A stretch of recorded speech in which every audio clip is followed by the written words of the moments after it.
Hello there guys, and welcome back to the channel. Now we are back again with the champion ranking videos, and as I said before, one second, let me double check. We do have a quite busy schedule with these things. So here we're gonna see that I already uploaded the 2020 champions released so far ranked, and I did decide to also redo my 2021 champion rankings. Now there I will not go in as much of a detail about every single placement, because I will show the old placements and then largely discuss if they changed, why they changed. After these two videos where I'm going to be, going from spot 24 to 13, then from 12 to 1, we're going to be ranking currently MCOC classes from strongest to weakest, and then respectively we are going to give each class top 10 champion list, which is going to be kind of like finalized with top MCOC champions, and finally a tier list. So, and these videos will be coming out daily, so we do have quite a lot to do right here right now. So as we can see, this is my old 2021 champion rankings list, and a lot of champions back then were still very new, and obviously you're going to immediately notice some champions that seemingly absolutely do not belong. For instance, Nimrod, just as I suspected back then, proved himself is going to be much higher. Odin, perhaps not as high, still a very good champion. On the same line, Cersei at 19th absolutely does not belong there. So there will be several changes. So let's go over basically all the list and how would I rank them now half a year later, basically. So here we go, all of 2021 champions, and just as before, even though Psycho Man did receive a buff, I'm still gonna put him back at the very bottom. I don't think that buff affected much. I still absolutely do not feel any incentive to give him any of my rank up materials. Even, let's say moderately unsuccessful buff in Yondu, in my opinion, is more valuable than this champion. He does have a ton of cool abilities. It's just that in my personal experience, he doesn't quite flow together well. You often need to pick in between damage or utility, and you need to take a while to get there, and yeah, in most cases you just don't use him.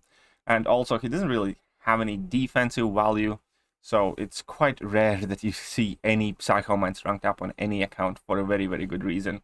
And similarly to that, Purgatory still at the very bottom here. Purgatory is going to be in spot 23 because, yeah, she just hasn't done anything. She's not a tough defender, she's not a great attacker. Again, if you have a brand new account and you get Purgatory as one of your first champions, I'm sure she's going to help you, But on the flip side, if you have like 15 Mystic champions, or even, I don't know, 10 Mystic champions, I'm sure you can find at least 8 better champions than Purgatory that you would want to rank up before, pretty much. In vacuum, yeah, she's quite interesting. She has abilities, you can have fun with. And by the way, that's also an important distinction to make. Just because I rank up champions low does not mean that they are not fun, or, you shouldn't rank them if you enjoy them, or none of that stuff. This and the ranking series is meant to be as a competition in between the champions, because champions are in fact competing for your attention, for your time, to learn them, for your catalyst, to rank them up, for your 6 stones. So whilst everybody's free to do whatever they want in the game, and I'm not going to tell you that you're wrong, I'm approaching it from the point which of these champions, is likely going to have a better return on the investment in the time or investment in the catalyst. And Purgatory is definitely not one of those. Purgatory has virtually no competitive play presence. We didn't see it in Battlegrounds. We don't see her in Alliance Wars, even in Alliance War defense. If you like Purgatory, cool. But ain't getting much of a play. Moving on, Super Skull. Now, Super Skull is also realistically an abysmal failure. The reason why Super Skull is having a presence in the game right now is largely because of Unstoppable Armor defensive tactic, where he was for a moment one of the toughest defenders, so we have seen more Super Skulls ranked. And as a defender, he can be frustrating. You do need to learn how to work around him. That, periodical falter can kind of mess you up. The power gain, if he's high sig, can also mess you up. So there are things to watch out for, but offensively, he did have potential on paper. It's just he does not flow together well enough.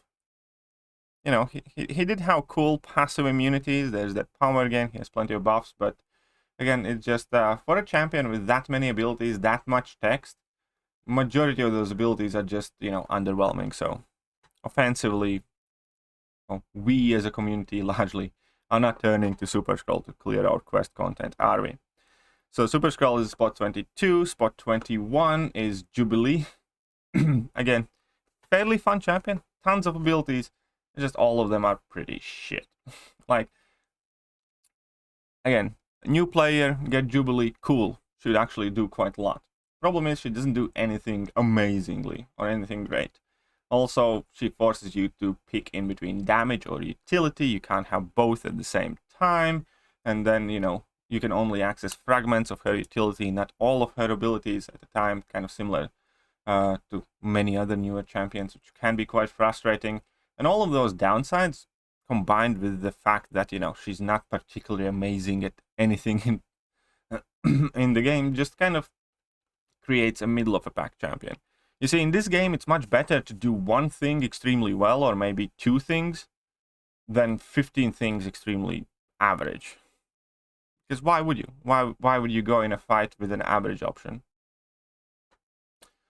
So that's what Jubilee is. It's kind of painful to me still, because Jubilee was the champion who I advocated for quite a while to be added in a game.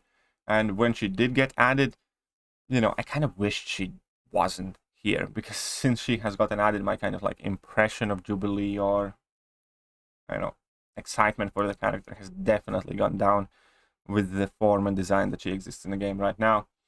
Okay, let's move on to spot number 20, and spot number 20 is going to go to Kraven. Again, fairly unfairly, and with Kraven it's actually quite interesting.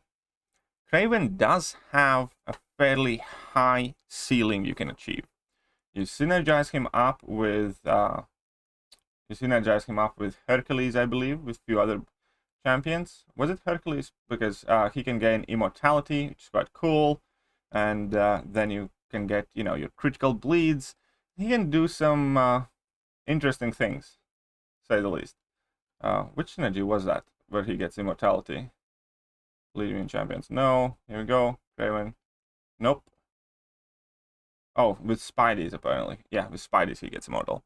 Still, you know, you can have a mini Hercules here, kind of. And if you really know what you're doing, you can do some amazing things. It kind of reminds me to a degree with Hela, maybe. If you have invested in the champion, if you have practiced, if you like the playstyle, if you can pull everything off, you can do some crazy and amazing things. And I know that there's Nagase, you know, absolutely loves the character, amazing player, does cool things with Kraven. And, you know, he does have fairly high ceiling. The problem is with a kit that kind of requires, you know, AI corporation, as far in my experience, and also is kind of like fairly particular and fragmented. Community just can't seem to be bothered to care about him. It might sound very silly as a justification, but that is the exact reason why, you know, I believe we don't see him. Because he is capable of more than most people would think he is. There are some cool bits of utility through accuracy, that's, you know, stopping evade, so on and so forth. Obviously, if he's awakened high sig, which again is part of a problem, because that is where, you know, a large portion of his damage comes. That root mechanic seems to be quite confusing for a lot of people, and he can do cool things. The problem is nobody can be bothered to do them, which by definition kind of implies that those cool things are not cool enough, I would say. Maybe after a while, you know, when there are going to be more game modes where he can potentially shine, he's going to get more recognition, and we will move him up. But these lists also have to be a representation of the current reality of the game.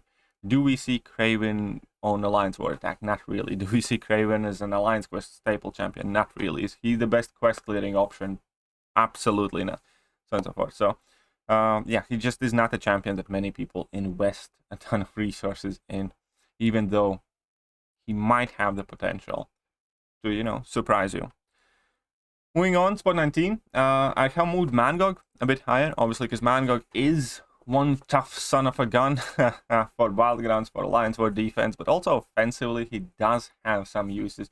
One of the better things people have realized about Mangog is not to play into his designed rotation, because that's actually quite limiting, but effectively just go parry heavy level 2, which enables him to have much more potent power control, because you also gain more power by charging heavy attack, and then as you do that, you get to drain opponents more power quickly, and it has virtually the same damage output, with the difference that you do not have to keep spamming those level 1s and so on and so forth. So with Mangog, I do see him being used like kind of slightly more. He also seemingly was, you know, a very decent option for some of the Eternity of Pain fights as well. So whilst I don't ever believe he's going to be, you know, offensive powerhouse, I think combination of periodic usefulness offensively, which he does have, with, you know, a very solid defense capabilities for several game modes, kind of gives him more importance and relevance. And, you know, people are more likely to rank up Mangog, without a doubt, than they are to do the same with Jubilee. Even though offensively, obviously, Jubilee does have more potential. So here we go. We have Mangog, spot 19 at the moment. In spot 18, I'm going to put in Icarus. Now, Icarus is one of those champions that just doesn't quite get there. Really, really, really fun champion. Enjoy using him. One of the most fun champions released in previous year, in my opinion. A ton of power gain, ton of debuffs, some, you know, burst damage, tons of red numbers. But at the same time, he's one of those that just doesn't seem to quite cut it. Now, situationally, he can be an absolutely monster if you get to use his SIG ability by placing energy vulnerability passives on your opponent, exploding your total damage output. If you get 10 energy vulnerability passives at max SIG, that makes, you know, opponent's energy resistance like -9,000, then you're going to be doing so much damage. But that is a fairly specific rare circumstance. In general, his damage is fine. Problem I'd say is, you know, in the utility department, you have 2 immunities and a bunch of debuffs, and that's just kind of about it. I do enjoy, again, him. It's just that he's not making impact in any of the game modes, I would say. It's very seldom you see him actually getting used in any of the game modes. So, I think he was very close to be kind of like a Cosmic Powerhouse, but he just kind of tweaked down a little bit too much. If he was just a bit quicker, just a bit better, maybe there was like an additional kind of piece of utility, he could be up there with the best of the Cosmics. Unfortunately, he just quite isn't. There's a bit too much of a fuffing about, a bit too much of spamming heavy attacks. You do need to throw, you know, a whole bunch of level 1s and then level 2s, and then get to that level 3 to get that big damage, whilst champions like Hyperion exist. Drop heavy attack, special 2 spam, go. You know, much easier, quicker, simpler, powerful abilities. Still, you know, I do like him as a champion a lot, and very, very fun. Moving on, one of the biggest jumps, we're going to give it to America Chavez. Now, America Chavez initially, in my eyes, had virtually no value, personally. You know, every single showcase of her was absolutely disappointing. She worked best in scenarios where virtually every other Mystic champions typically work much, much better. Only time you could get decent amount of damage out of her was if opponent had crap ton of buffs. If opponent had crap ton of buffs, you virtually always would want Longshot, Morningstar, you know, whole bunch of different champions before you would ever think about using America Chavez. At the same time, but immediately she turned out to be one of the nastiest Alliance War defenders because of her power gain and damage back, and unblockable, and how the fights could just spiral out of control.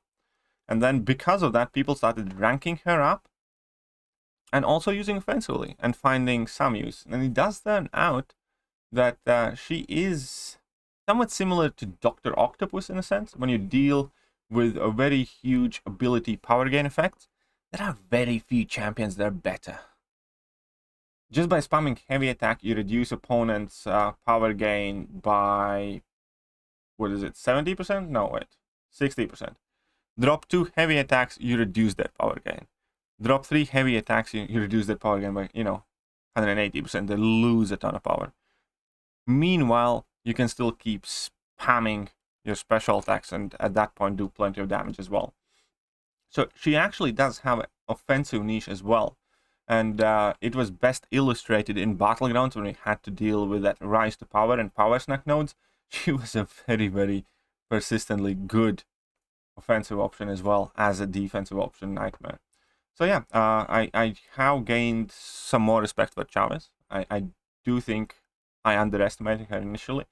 And she, again, is a champion that, you know, is not unlikely to be ranked up on quite a few accounts these days, be that for Alliance, or be that for Battlegrounds, or be that for fun. Moving on, spot number 16 is a champion that, again, personally, I'm not the biggest fan of, but it is going to be Jabari Panta. Now, the problem with Jabari Panta is super squishy.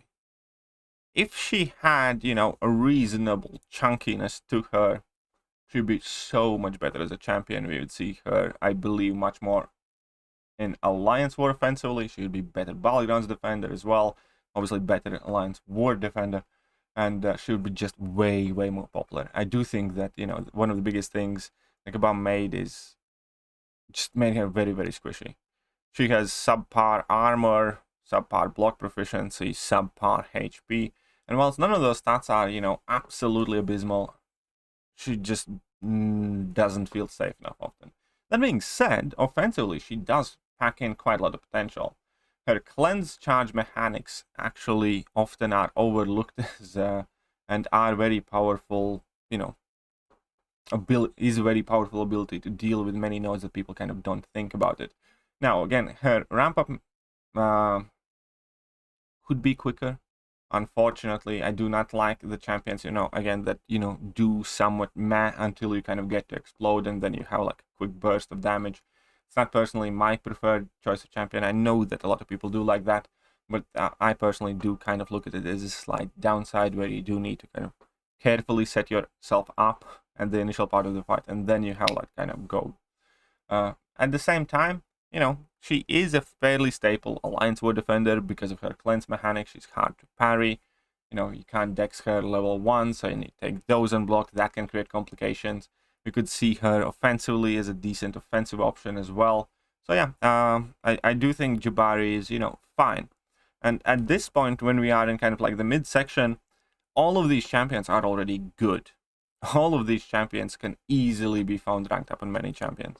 On many lists. So even if I rank up somebody at 17, 16, stuff like that, it doesn't mean that they are bad champions and you should never rank them. It's just, you know, that's how lists are made. Somebody's going to be higher, somebody's going to be lower. But at this point, overall, when we compare them with, you know, previous year champions in the game and so on and so forth, all of these are realistic rank up candidates. None of the champions are a must-have rank up, but all of them definitely can further wider and improve your roster's capabilities. So moving on to that, I'm going to move on to Strife, and virtually every bad thing that I said about Strife kind of has come to pass in my opinion. Now, some people love it, some people don't, but here are going to be the base facts about Strife. Only time Strife yet again became relevant in the community was when Kabam quite literally told us to go in Abyss, which is the content that is the best suited for Strife, and to use only mutant champions. That is when Strife again gained some popularity and relevance, because of Korean Challenge too. Other than that, does he have a big presence in Alliance War? Absolutely not. Alliance Quest? Absolutely not. Why? That ramp up is murderously annoying. And here we are. Again, it's a champion that's fairly specific. It has very high potential in perfect scenarios. But just like when I spoke about Wong, for instance, you know, very, very fun champion, Wong. Much more fun than Strife, by the way. But still, the problem with Wong is that I don't particularly see the ways where you're gonna connect that Wong's awesomeness to practical aspects of contest. And it's similar with Strife. His ramp up is fairly long, very annoying. If you want to, you know, factor in the huge damage.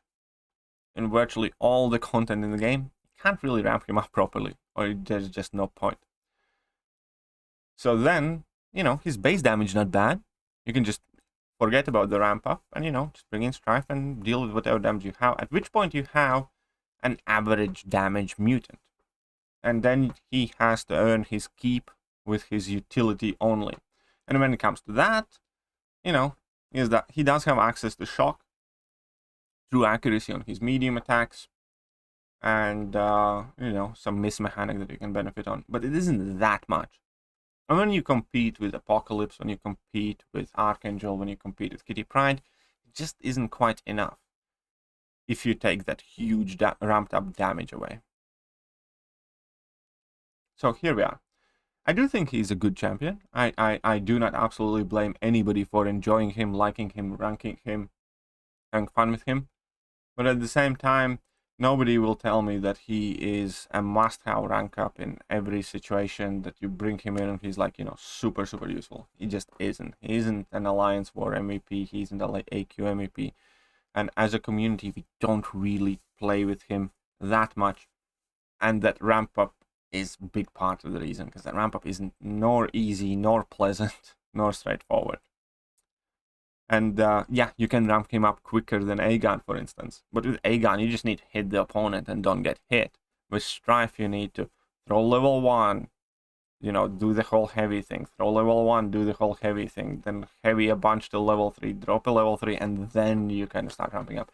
So there's this entire ballet to dance with him in order to get that attack up, which is well worth in Abyss and Labyrinth.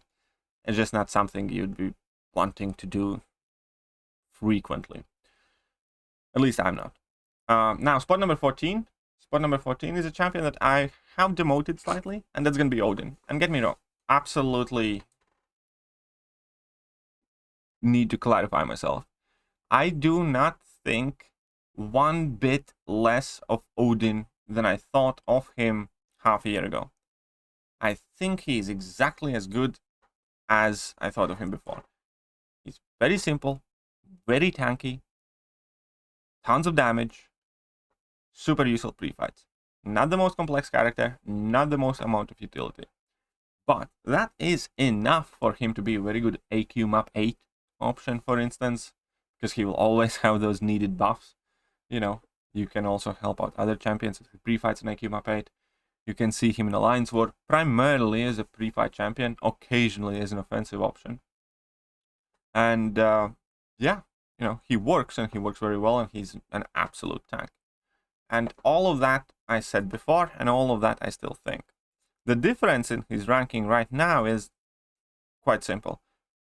Just my opinion of some of the champions that were ranked below him has increased drastically, versus my opinion about Odin has remained the same. I do not think he's 1 ounce worse than he was before. It's just there are champions like Cersei, for instance, who I think of much higher now than I did before, and somebody had to go down in the list because of it. And now we're going to take a look at spot number 13. And spot number 13 is going to be Silver Centurion. And I think Silver Centurion is actually quite perfect middle indicator. He's solid. He's good. You know, again, he's not an absolute must-have. He's not going to answer every problem. He's useful. He doesn't crit. Cool. Can inflict plasmas, incinerate, shocks, and bypass champion immunities. Cool. Immunity to shock and bleed. Again, all is very good. There are plenty of good things. None of that is, you know, insane. We see Silver Centurion, you know, sometimes used in questing. We see him at times used in Alliance Wars specifically, either to deal with, you know, Kitty or for his shock immunity, and bleed immunity makes him great for hazard shift, bleed, and shock. And, you know, there are definitely places where he's useful. And that is exactly kind of like middle of the pack champion for 2021 in my eyes. Definitely a good champion. Definitely has inherent value. Isn't a champion that you should try and, you know, sell your kidney for. You can live without one. If you do have one, ranking up him, you know, probably a good idea. And, you know, I do think of him quite highly. At the moment, I'm exactly in the similar type position. I do have a Silver Centurion. Mine's unfortunately duped. I don't quite think of him highly enough to immediately give him a generic awakening gem. But, you know, if I do happen to awaken him, I will want to rank him up. Until I do, you can sit at rank 1. And definitely has plenty of uses, but, you know, everything he does, you know, I happen to be fortunate enough to have other alternatives. And that in my head makes perfect sense for a champion that ranks exactly in the middle there. And that is going to be it for this rank up. So we're going to jump back to the previous screen here. So I will post, as I promised before, a summary as well, just so you guys can kind of glance through at the end. So these are the new 2021 rankings. As you can see that, you know, the bottom 3 remained exactly the same. You know, Mangog got slightly higher.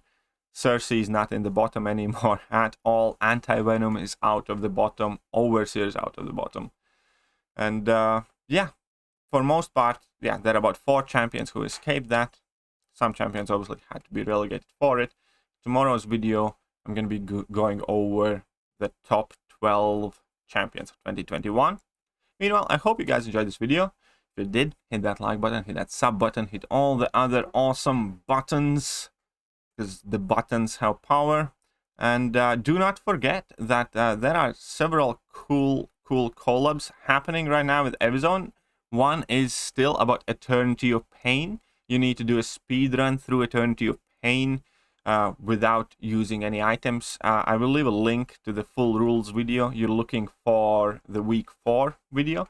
You're going to see the challenge for that one. You can win $100 if you can do a speed run through itemless in Eternity of Pain final week. And then we also obviously have cash for memes and art. All the video information for this contest is also going to be available below. Definitely do not forget to check them out. Evizone, absolutely amazing company, enabling me to do some, you know, cool creative projects to try and give a bit back to community, do something interesting and fun. So hopefully you guys take part in it. See ya.